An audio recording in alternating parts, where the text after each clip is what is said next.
Sebuah rekaman ramai beredar di media sosial Telegram pada Sabtu 2 Maret 2024. Rekaman yang ramai dibicarakan warganet itu memperlihatkan detik-detik saat pesawat kargo mendaratkan bantuan kemanusiaan di Gaza Utara hari ini. Disebutkan dalam keterangan unggahan, pesawat kargo asal Mesir, Yordania, Prancis, dan Uni Emirat Arab menjatuhkan bantuan di sekitar pantai Gaza.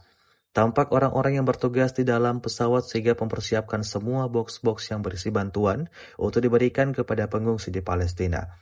Diketahui perang yang melibatkan Israel dan Palestina masih berlangsung sampai saat ini.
Download Tribun X sekarang, menghadirkan lokal menjadi Indonesia.